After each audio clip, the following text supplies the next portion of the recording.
성도 여러분, 다 함께 기도하겠습니다. 새 노래로 여호와께 노래하라. 온 땅이여 여호와께 노래할지어다. 여호와께 노래하여 그 이름을 송축하며 그 구원을 날마다 선파할지어다. 그 영광을 열방 중에, 그 기이한 행적을 만민 중에 선포할지어다. 존귀와 위엄이 그 앞에 있으며 능력과 아름다움이 그 성소에 있도다. 만방의 족속들아, 영광과 권능을 여호와께 돌릴지어다. 하나님은 영이시니 예배하는 자가 신령과 진정으로 예배할지니라. 아멘. 하나님 아버지, 거룩한 주일 아침 저희가 설교 화면 앞에 모였습니다. 이제 경건한 마음으로 예배 드릴 때 하나님 저희의 경배를 받아주시고 이 시간 하나님이 직접 말씀하여 주옵소서. 예수님의 이름으로 기도합니다. 아멘. 우리 다 함께 신앙 고백하겠습니다. 우리 다 함께 사도신경으로 우리의 신앙을 고백하겠습니다.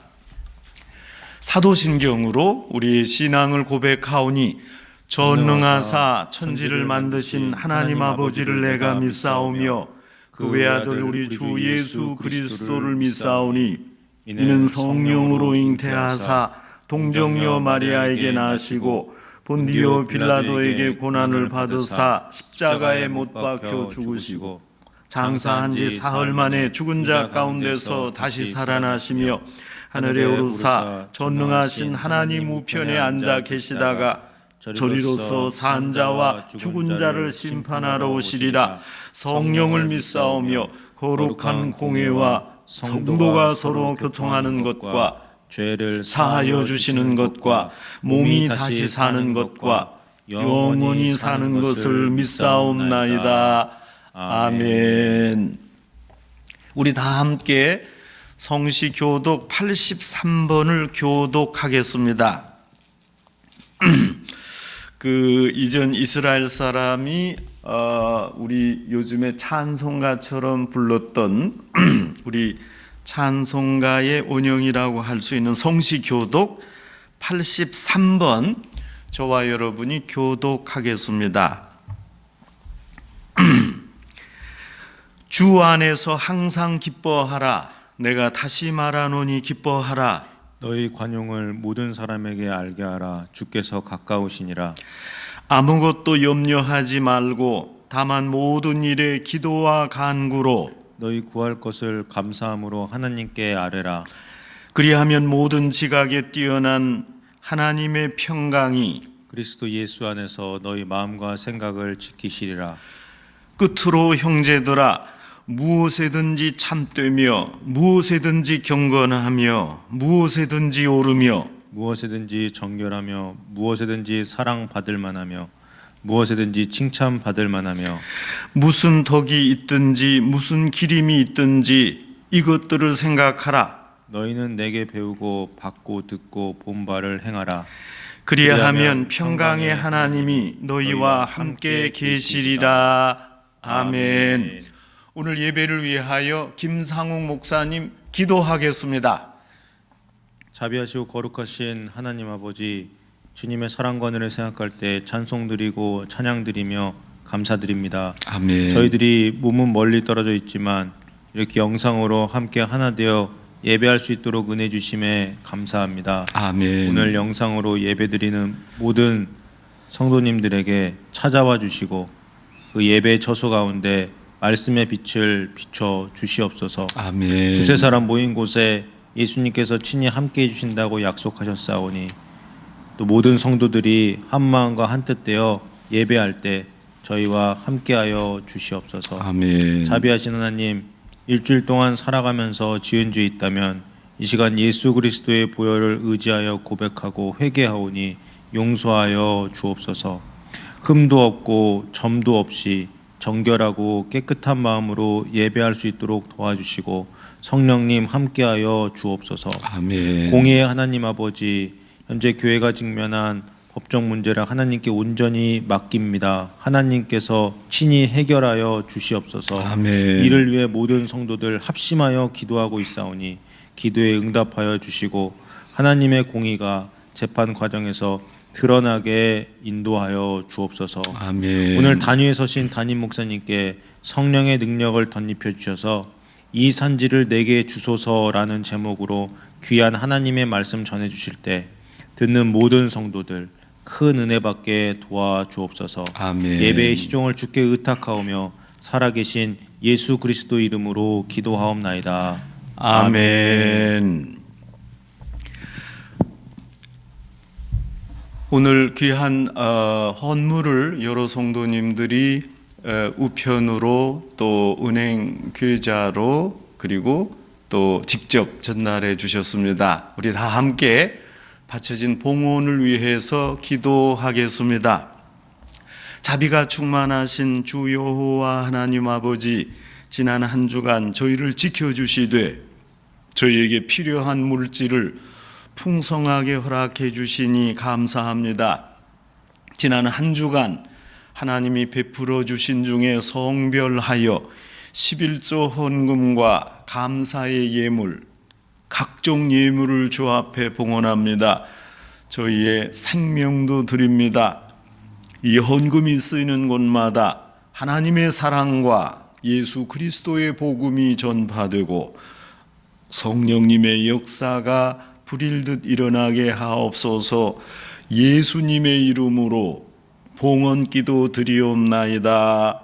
아멘. 오늘 우리에게 주시는 하나님의 말씀은 여호수아 14장 6절로 15절 말씀입니다. 구약 성경 341면입니다. 구약 성경 341면 여호수아 14장 6절로 15절의 말씀입니다. 여호수아 14장 6절로 15절의 말씀, 기록된 하나님의 계시의 말씀을 봉독할 때 살아계신 하나님의 말씀을 음성을 다 함께 들으실 수 있기를 바랍니다.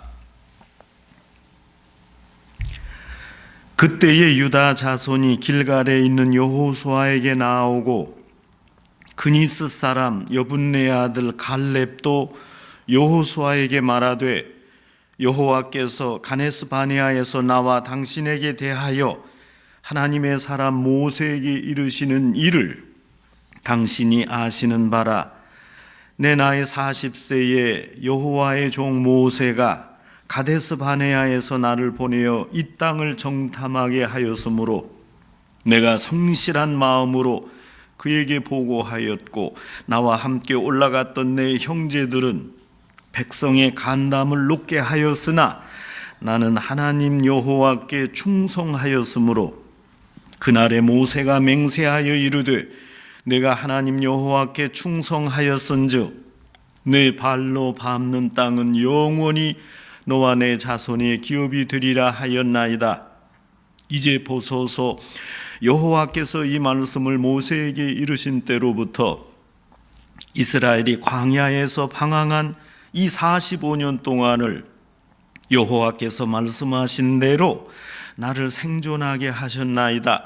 오늘 내가 85세로 돼 모세가 나를 보내던 날과 같이 오늘도 내가 여전히 강건하니 내 힘이 그때나 지금이나 같아 싸움에나 출입에 감당할 수 있으니 그날에 여호와께서 말씀하신 이 산지를 지금 내게 주소서.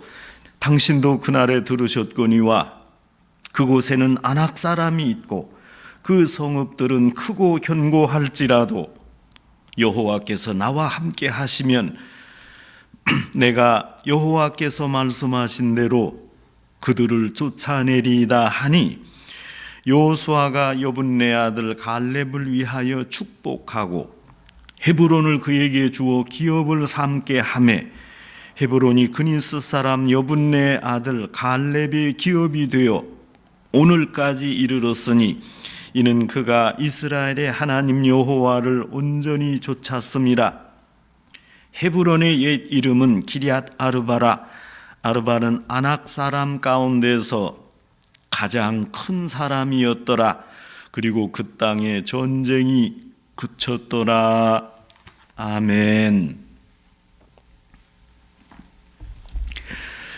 제가 이전에 다른 공부를 하다가 하나님의 부르심을 받고 신학을 공부하려고 한국으로 갈 때 많은 분들, 특히 피츠버그 교회 성도분들이 저를 격려해 주셨습니다. 대단한 결심이다. 그 뜻을 존경한다. 신앙적 결단이 부럽다. 목회자를 배출한 우리 교회가 영광이다. 그런데 유독 한 친구는 침울한 분위기로 썩 반기지 않는 기색이었습니다. 내가 신학생으로 이제 고려해야 될 내용이 적어도 100가지는 넘을 거다. 앞날이 결코 쉽지 않을 거다. 그리고 이 친구는 제가 신학 공부를 하면서 겪게 될 어려운 일들을 예상하면서 조목조목 제게 충고해 주었습니다. 한국으로 돌아가 신학을 공부할 때 이제 미국에서 같이 공부하던 친구들이 귀국해서 자리를 잡고 안정된 생활을 할 때 내가 상대적으로 빈곤감을 느끼게 될 거다. 저는 그 이야기를 들을 그때는 잘 몰랐습니다. 아니, 하나님의 부르심을 받고 이 특별한 소명을 가지고 은혜에 충만해서 신학을 공부하고 사역자가 되는 게 얼마나 감사한가? 크리스찬이 이보다 더 복되고 영광스러운 일이 어디 있나? 그렇게만 생각했었습니다. 이제 시간이 흘러서 제가 신학대학원에 다니던 3년 반 동안 또 신학대학원을 졸업하고 교회를 개척한 담임교육자로 심우하던 3년 반 동안 이전 미국에서 같이 공부하던 친구들이 또 후배들이 공부를 마치고 속속 귀국했습니다. 그리고 여러 대학과 연구소에서 근무했습니다. 몇몇 친구는 아주 잘 나가는 교수님이었고 청와대 자문교수로까지 일했습니다. 일부러는 아니지만 이렇게 저렇게 그 친구들과 만나는 기회가 있었습니다.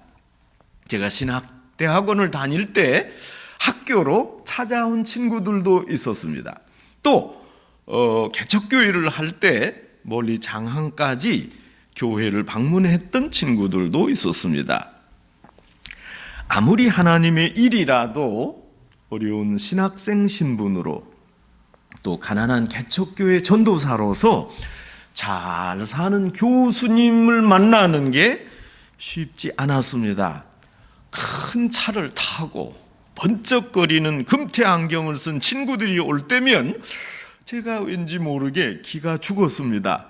그 친구들이 이렇게 묻는 거예요. 너는 월급이 얼마냐?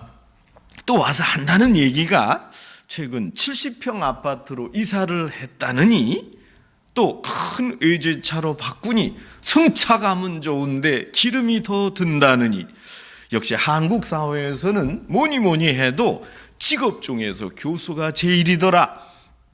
지금 가난한 친구를 찾아와서 도대체 왜 그런 얘기를 하는 것입니까? 저 친구들은 저렇게 잘 나가는데 나는 이게 뭔가? 하나님의 일이 이렇게 자존심 상하는 일인가? 이것도 훈련인가? 그러던 중에 몇 년 전 미국의 한 친구가 주었던 그 충고, 목회자로 살면서 만나게 될 어려운 일들을 회상했습니다. 뒤돌아보니까 그 친구의 말이 다 맞았습니다. 하나님의 일을 하고 헌신한다는 게 역시 어렵습니다. 비굴해지지 않거나 자존심 상하지 않는다는 게 쉬운 일이 아닙니다. 솔직히 오늘 성경에 등장하는 갈렙과 여호수아는 같은 동료입니다.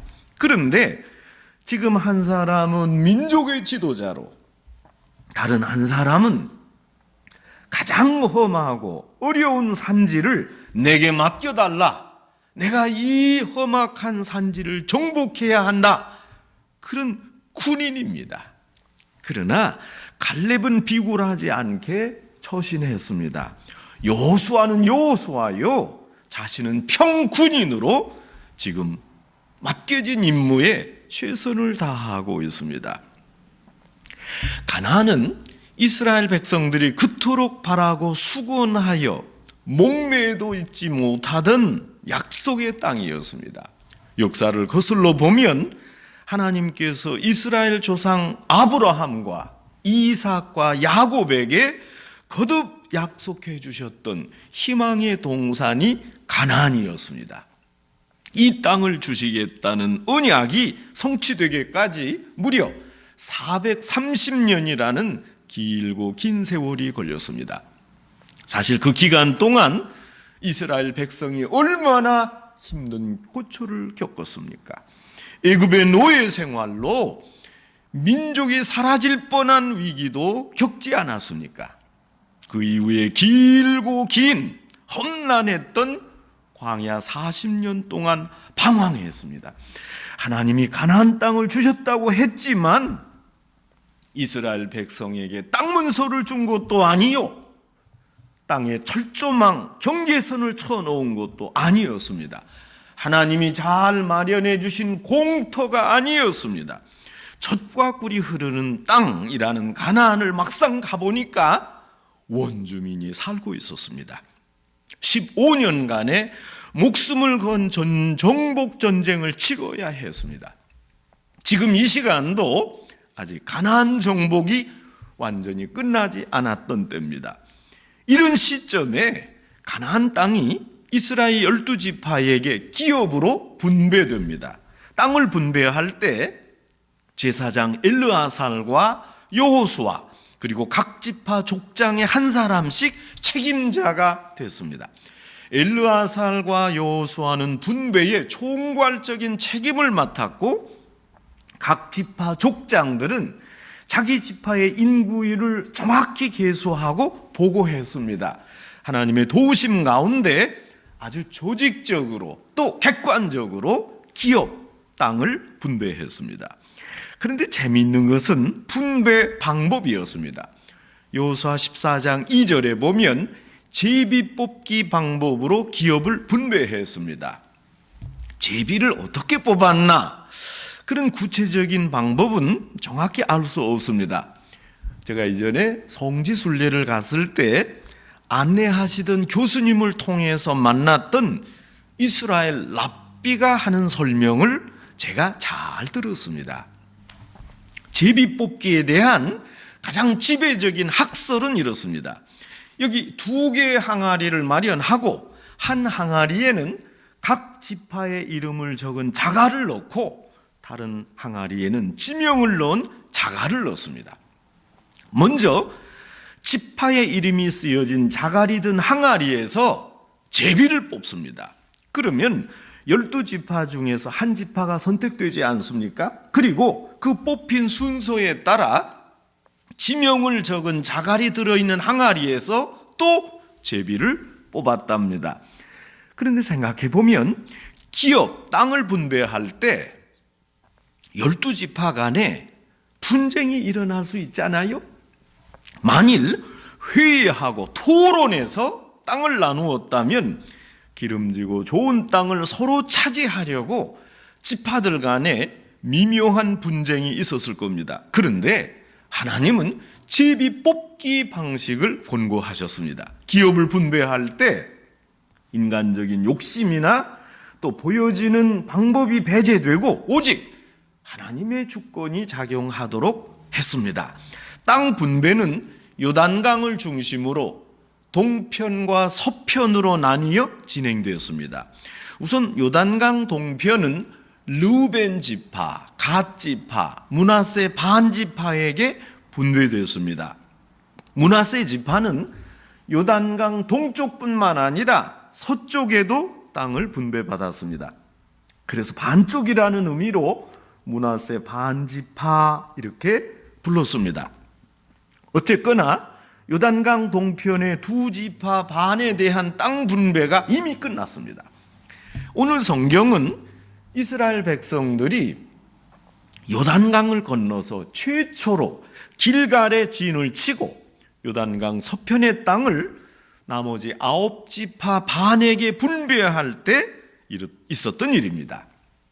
이들 지파에게 땅을 분배하려고 제비를 뽑기 직전에 갈렙이 여호수아 앞에 나왔습니다. 그리고 하나님께로부터 약속받았던 그 기업을 요구했습니다. 지금 갈렙의 나이가 85세입니다. 그러니까 45년 전 자신의 나이가 40이었을 때 가나안 정탐꾼으로서 세운 공로로 하나님께 약속받은 특별한 기업을 요구했습니다. 오늘 본문 9절 말씀입니다. 내가 내 하나님 여호와께 충성하였은즉 내 발로 밟는 땅은 영원히 너와 내 자손의 땅이 되리라, 기업이 되리라. 하나님께서 갈렙에게 언제 이렇게 말씀하셨습니까? 45년 전입니다. 출애굽한 이스라엘 백성들에게 하나님은 가나안 땅이 아름답고 훌륭하니 지체 말고 올라가라, 그리고 정복하라 권고하셨습니다. 그런데 이스라엘 백성들은 하나님의 명령을 곧이곧대로 수용하지 않고 모세에게 와서 가나안 땅을 정찰하고자 요구했습니다. 아무래도 미심쩍으니까 가나안 땅을 한번 보자, 그런 심사였습니다. 모세는 백성들의 의견을 모아 하나님께 기도했습니다. 하나님도 결국 모세의 생각을 수용해서 가나안 땅 정찰을 명령하셨습니다. 그런데 이 정찰의 본질적인 목적은 전략적인 정보를 얻는 것이 아니라 이스라엘 백성들의 믿음을 강하게 만들고자 한 겁니다. 민수기 13장에 보면 모세가 하나님의 말씀을 따라 각 지파에게 젊고 활동적인 족장을 선발해서 가나안 땅을 정탐하는 정탐꾼으로 보냈습니다. 이때 유다 지파 대표로 여분네의 아들 갈렙이 선발되고 에브라임 지파에서는 눈의 아들 여호수아가 선발되었습니다. 이 둘은 나머지 대표 10명과 함께 가나안 남방길로 가서 산지와 그곳의 땅을 둘러보았습니다. 정찰을 마치고 12명의 대표가 바란 광야 가데스에 당도해서 모세와 아론과 온 이스라엘 백성들 앞에서 정탐 내용을 보고했습니다. 그런데 대략적인 의견이 10대 2로 선명하게 갈렸습니다. 젖과 꿀이 흐르는 땅이라는 것은 모두가 인정했습니다. 그러나 10명의 정탐꾼은 부정적이었습니다. 그 땅에 사는 사람들이 강할 뿐만 아니라 성읍이 견고해서 공격하기가 어렵고 설사 우리가 공격한다 해도 성공할 수 없다고 보고했습니다. 특히 아낙 자손은 너무 크고 장대해서 이스라엘 백성들이 그 앞에서 메뚜기와 같다고 보고했습니다. 그러나 갈렙과 여호수아 두 사람의 의견은 달랐습니다. 우리가 능히 이길 수 있습니다. 하나님께서 허락하신 그 땅을 우리가 넉넉하게 차지할 수 있습니다. 이렇게 아주 긍정적으로 보고했습니다. 10명의 정탐꾼 말을 믿은 이스라엘 백성들은 그 자리에서 모세와 아론을 원망하며 소리 높여 부르짖으며 밤새도록 곡을 했습니다. 바로 그때 여호수아와 갈렙이 백성들 앞에서 옷을 찢으며 부르짖었습니다. 오직 여호와 하나님을 거역하지 말라. 그 땅에 사는 백성을 두려워하지 말라. 그들은 우리의 밥이다. 하나님이 우리와 함께 하신다. 이렇게 외쳤습니다. 결국 이 믿음 때문에 출애굽 1세대 중에 여호수아와 갈렙만이 가나안 땅에 입성했습니다. 하나님께서 특별히 약속하시기를 갈렙이 정탐했던 그 땅을 갈렙이 차지하도록 약속해 주셨습니다. 45년 전에 하셨던 하나님의 약속을 갈렙이 지금 조심스레 주장하고 있습니다. 백전노장 갈렙이 사실 앞장서서 땅을 분배받지 않아도 될 나이입니다. 인생의 선배요, 민족의 지도자입니다. 누구나 존경했고 또 그런 존경을 받을 만한 분이었습니다. 85세는 충분하게 쉴 만한 나이입니다.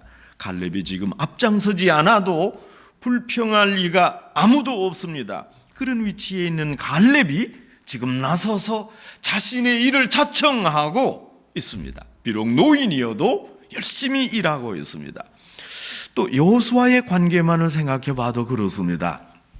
갈렙과 여호수아는 하나님을 믿는 아주 신실한 신앙의 정탐꾼 동지였습니다. 또 민족 앞에 동일한 공을 세웠습니다. 그러나 여호수아는 모세 뒤를 이어 민족의 지도자가 되었습니다. 사실 여호수아와 갈렙 두 사람의 감정이 조금 미묘해지고 어색해질 수도 있었습니다. 그러나 갈렙은 자기의 공적을 빙자해서 여호수아 앞에 신뢰를 범하지 않았습니다. 여호수아 앞에서 자존심을 상해하거나 또 시기하거나 질투하지도 않았습니다. 사실 갈렙이 아니 내가 모세를 뒤를 이어 지도자가 될 수 있었지도 않았나 이렇게 생각할 수도 있지 않겠습니까? 내가 여호수아에 비해 뭐가 부족한가? 왜 여호수아가 꼭 이스라엘 민족의 지도자가 되었나? 그렇게 불평할 수도 있었습니다. 그러나 오히려 철저한 순종으로 갈렙은 여호수아를 암암리에 도왔습니다. 모르긴 몰라도 여호수아는 갈렙이 너무 고마웠을 겁니다. 갈렙 같은 분이 여호수아의 곁에 있는 한 어느 누구도 여호수아 앞에 방자하게 굴 수 없었습니다. 갈렙과 같은 훌륭한 분도 여호수아의 지도력을 온전히 따랐기 때문입니다. 성도 여러분, 우리 목회도 그렇습니다. 갈렙과 같이 모든 면에서 뛰어나고 신실한 신앙의 선배, 고참이 교회를 굳건하게 지키고 있다면 어려움이 없습니다. 어려움이 있어도 금방 무마됩니다. 갈렙과 같이 신실한 사람이 절대 필요한 시대입니다. 지금 한 사람은 민족의 지도자요, 한 사람은 가장 어려운 산지를 차지하겠다, 그리고 앞장서서 정복해야 할 군인입니다. 그러나 갈렙은 비굴하지 않게 처신하고 있습니다. 이렇게 겸손한 갈렙이 요구하는 땅이 어디입니까? 장대한 거인 아낙 자손이 산다는 헤브론 산지입니다. 그 산지를 지금 자신에게 맡겨달라고 합니다. 힘든 싸움을 자청했습니다. 지금 가나안 땅은 어느 정도 점령이 됐으나 정복이 완료되지는 않았습니다. 땅을 분배한 뒤에 지파별로 완전히 정복할 수 있도록 이 전략을 바꾼 겁니다. 그런데 최고 원로 갈렙은 가장 힘든 지역 헤브론 산지를 자신에게 달라고 요약하고 있습니다. 요청합니다. 기름지고 물 많은 평야지대를 택할 수 있습니다. 갈렙은 충분히 그럴 자격이 있습니다.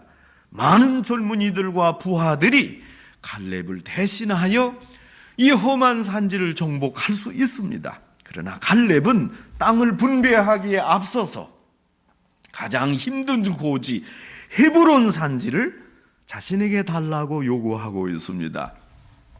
성도 여러분, 이스라엘의 땅의 개념은 미국이나 한국의 땅의 개념과 천양지차입니다. 이스라엘의 땅은 곧 생존권입니다. 여러분 잘 아시는 대로 창세기 13장에 아브라함과 롯 이야기가 나옵니다. 이 두 가정의 재물이 많아지고 양떼가 증가하자 이 두 가정이 동거할 수 없게 되었습니다. 아브라함의 가축의 목자와 롯의 가축의 목자가 서로 다투었습니다.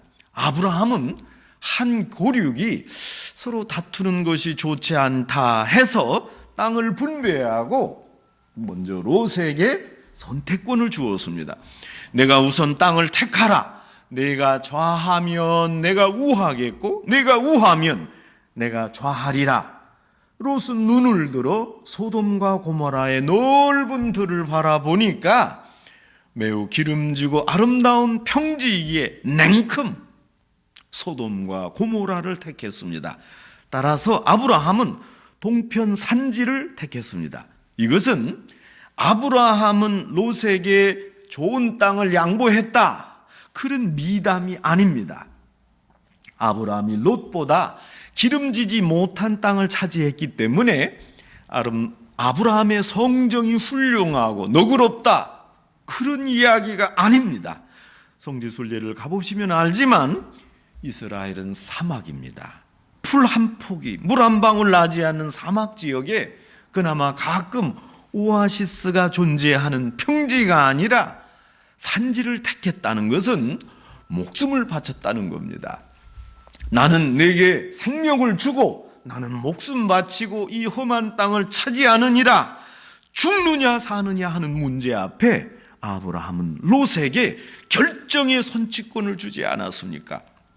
지금 갈렙도 아브라함의 심정으로 자신이 자원해서 이 좋지 않은 산지를 택하겠다고 나섰습니다.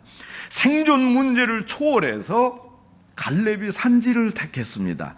살고 죽는 문제를 포함해서 내가 앞장서서 내 1인자로 앞장서서 가장 어려운 이 지역을 분배받겠노라, 이렇게 간청했습니다.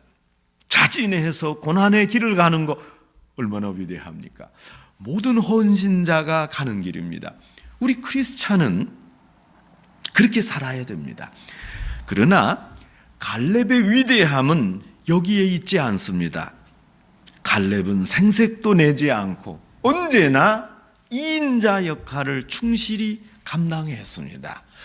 여호수아를 제하면 본인이 1인자였지만 언제나 여호수아 뒤에 따랐습니다.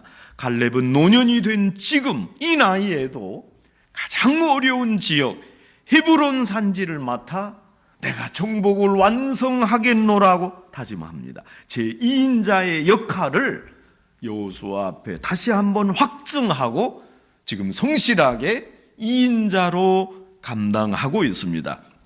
이것이 갈렙의 위대함입니다. 노노 맨 처음 책 하기편 1장 3절 말씀입니다. 인불지 불온 불약분자 열호, 내가 열심히 일했고 그래서 칭찬받아 마땅합니다. 누가 봐도 잘한 일이고 굉장한 일을 성사시켰습니다. 그런데 아무도 나를 알아주지 않습니다. 칭찬받아 마땅한 일인데 누구도 나를 칭찬하지 않습니다. 이런 중에 본인이 그래도 기분 나쁘지 않으면 이 사람이 군자다 하는 겁니다. 무릇 기독교인은 이런 헌신과 봉사를 실천해야 합니다. 이름도 없이 빛도 없이 조용히 자신을 비치며 또 자신의 빛을 비추고 일해야 합니다. 미국의 초대 대통령 조지 워싱턴은 뛰어난 전략가요 정치인이며 군인이었고 무엇보다 겸손한 인격자였습니다. 워싱턴은 8년간의 대통령 임기를 마치고 정계에서 은퇴했습니다. 당시 부통령 존 아담스가 제2대 대통령으로 선출되었습니다. 아담스가 대통령으로 재직한 바로 다음 해 1789년 미국이 외환 위기를 맞았습니다. 아프리카 신대륙에 널려있는 막대한 이해관계에 프랑스가 뛰어들었습니다. 마침내 프랑스가 미국을 무력 도발했습니다. 아담스 대통령은 이런 위기를 해결할 만한 분은 오직 워싱턴이라 믿어서 그를 찾아가서 난국을 타개해달라고 당부했습니다. 워싱턴은 기꺼이 응낙했습니다. 당시 참모 총장의 계급은 중장이었습니다. 아담스는 워싱턴의 예우 때문에 난처했습니다. 대통령을 지내셨던 분이 다시 군에 복귀하는 것도 어렵거니와 그것도 중장의 계급으로 전장에 나온다는 것은 더더욱 어려운 일이었습니다. 이때 워싱턴은 특별 예우를 마다하고 중장 계급장을 달고 전장에 나갔습니다. 지금 나라가 이 지경이요, 국가가 나를 필요로 하는데 그까지 계급이 무슨 상관이겠소? 워싱턴은 다시 군대에 들어갔습니다. 현역으로 복귀한 워싱턴은 열심히 싸워서 프랑스로부터 나라를 구했습니다. 워싱턴은 어려운 전쟁에 앞장서서 진두지휘했습니다. 대통령을 보좌하는 2인자가 돼서 국가에 열심히 봉사했습니다. 그 2인자 역할로 결국 미국을 살려냈습니다. 성도 여러분, 충성스러운 헌신이 무엇입니까? 어려운 일에 앞장서서 봉사해야 합니다. 그리고 절대 2인자가 돼야 됩니다. 어려운 일을 하되 이름도 없이 빚도 없이 바치는 익명적 봉사가 진정한 헌신입니다. 헌신에는 훈련과 연습이 필요합니다. 80대 갈렙 신앙을 소유하려면 30대부터 지금부터 준비해야 됩니다. 신앙이 깊어지는데 시간이 걸립니다. 물론 성실한 자세로 믿음에 몰입한다는 가정하에 시간이 지나면 믿음이 깊어집니다. 훈련과 연습 없이 그저 시간만 지난다고 절대 믿음이 깊어지지 않습니다. 성도 여러분, 여러분의 인생의 밑그림을 그려보세요. 여러분이 80대가 되면 갈렙 같은 그런 이만한 믿음 가질 수 있습니까? 지금부터 준비해야 합니다. 갈렙과 같이 철저한 2인자로, 그러나 비굴하지 않은 자세로 봉사하고 헌신하는 연습을 우리 생활 속에서 해야 됩니다. 갈렙과 같이 이 어려운 산지를 내게 달라, 이 어려운 일을 내게 맡겨달라, 앞장서되 자신의 이름은 감추고 성실하게 하나님과 성도를 위해 일하시는 성도 여러분 되시기를 주님의 이름으로 축원합니다. 기도하겠습니다. 사랑이 충만하신 하나님 아버지, 저희를 인도하셔서 갈렙과 같이 어려운 일을 솔선수범하여 담당하는 귀한 봉사심을 허락하여 주시옵소서. 그러나 저희 자신을 나타내지 않고 익명적으로 헌신하는 갈렙의 신앙 인격을 담게 하여 주시옵소서.